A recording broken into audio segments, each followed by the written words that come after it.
चाकत जिल्हा परिषद गटामधून पै चिराग मंगेश आजबे हे निवडणुकीसाठी उभे राहणार आहेत।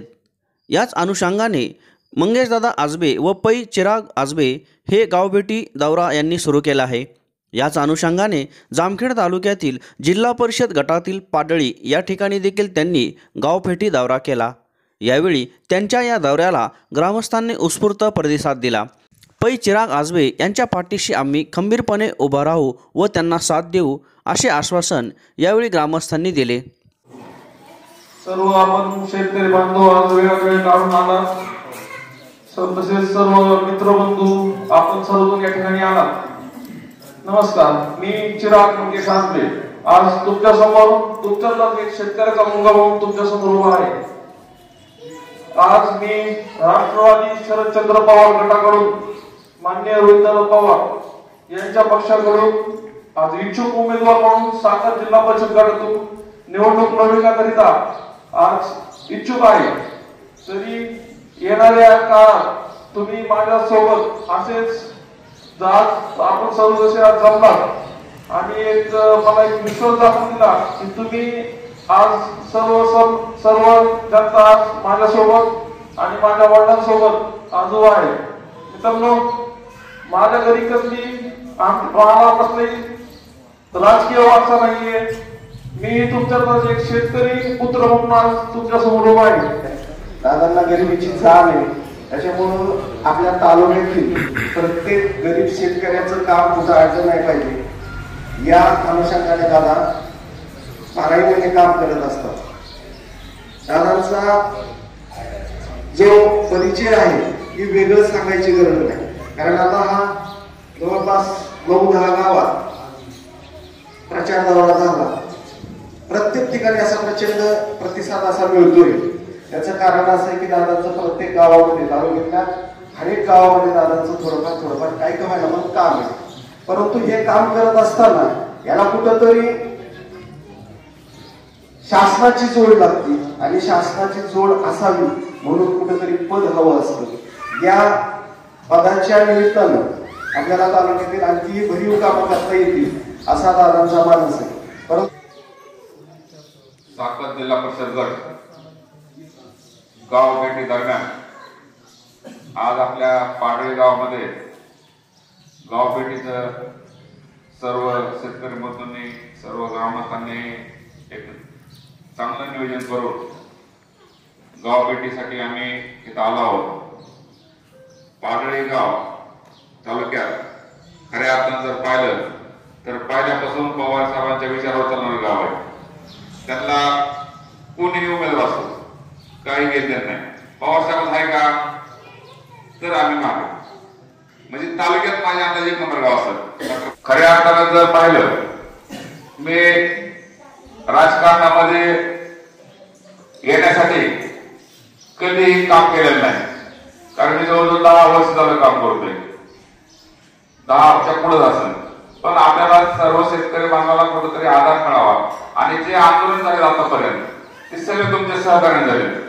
म्हणजे जवळजवळ त्याला आंदोलन करताना शेतकरी महत्व असतो, शेतकरी जर नसतो आंदोलन किंमत काय। प्रत्येक वेळेस शेतकऱ्यांनी साथ दिली, त्यामुळे आंदोलन मोठी झाली आणि त्या आंदोलनाच्या माध्यमातून आपल्या शेतकऱ्यांच्या लाईट बोर्डात असत, तहसीलवर असत, पंचायत असत, पोलिटिशन असत, ते काम होण्यासाठी तुमचं सहकार्य होतं म्हणून त्या नंबर कामं झाली।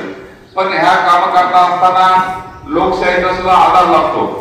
आपण कितीही काम केले तरी लोकशाहीचा आधार आल्यानंतर त्याचं काम करण्याची मानसिकता आणि काम होण्याची जवळजवळ दुप्पट तिप्पट फरक पडतो। म्हणून हा निर्णय घेतला। आपण ज्या वेळेस आंदोलन केलं त्या त्यावेळेस पाडळीतले सर्वजण कोणत्या कोणी येऊन आपण सपोर्ट दिला आणि त्या आंदोलनाची धग शासनापर्यंत पोच करून आपल्या शेतकऱ्यांच्या मागण्यासाठी त्यांना आपण त्यांना बळी पाडायचो। त्यावेळेस कोरोनाच्या काळामध्ये आपण सर्वांनी मिळून सगळ्यांनी असं काय नाही सगळ्यांनी मिळून आरोग्य हॉस्पिटल आधार दिला आणि सांगायमध्ये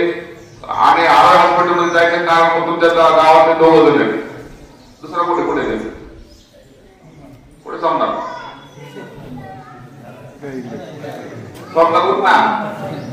लय करोड एवढा माझं खरं हॉस्पिटल जायचं कारण बदल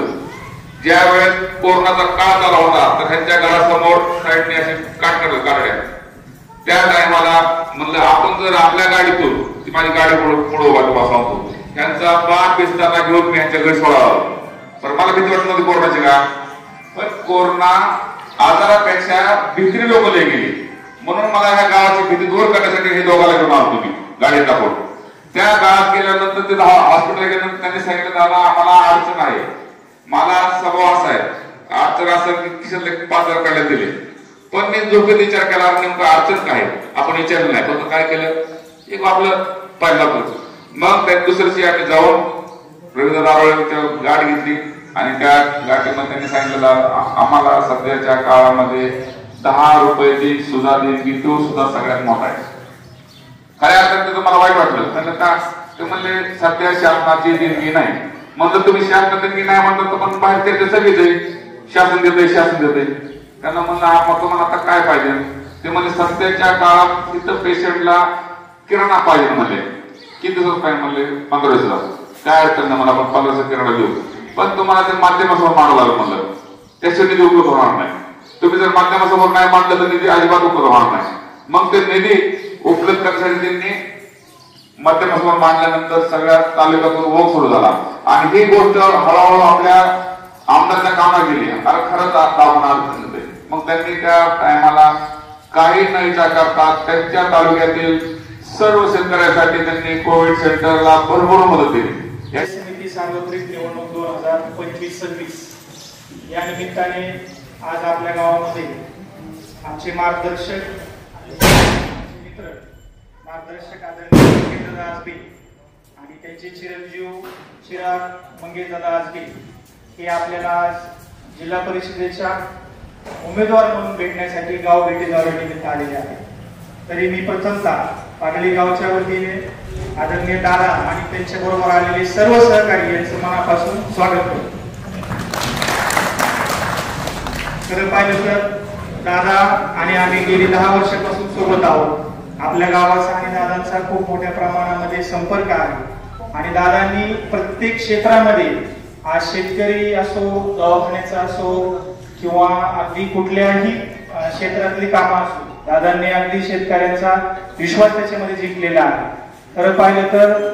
दादांनी शेतकरी संघटनेपासून त्यांच्या राजकीय प्रवासाला सुरुवात केली होती आणि शेतकऱ्यांसाठी त्यांनी खूप मोठं असं योगदान दिलेलं आहे त्यातलं एक जर उदाहरण सांगायचं म्हणलं तर आपण जुन्या काळी मार्केटला गेल्यानंतर पसा पद्धत होती बरोबर आहे तर ही पसा पद्धत आदरणीय दादांनी खूप मोठा संघर्ष करून व्यापाऱ्यांचा विरोध पत्करून ही पसा पद्धत बंद केलेली आहे आणि त्यामुळे आपला जवळपास एका पोत्या माग 1 किलोचा जरी फायदा बघितला तरी आपण एकदा माल नेला तर 2 ते 3 हजार रुपयाचा आपला फायदा त्या माध्यमातून झालेला आहे दादाचा माणूस असा आहे किंवा काम करत असताना अपेक्षा तुम्ही ठेवली पाहिजे परंतु कुठेही गटबाजी त्या ठिकाणी दिसली नाही पाहिजे पक्ष ज्याला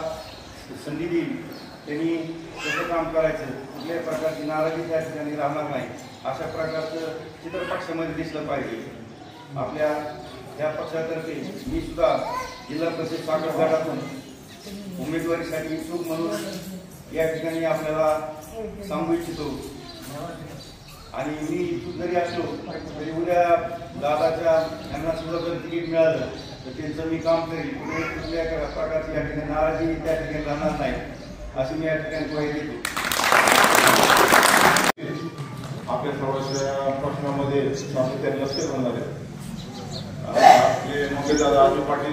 त्याचबरोबर त्यांचे चिरंजीव चिरागजी आजबे पाटील हे आमच्या सोबत सर्व जे कार्यकर्ते आहेत आणि आपल्या गावातील सर्व ज्येष्ठ नागरिक सेवा संस्थेचे सर्व संचालक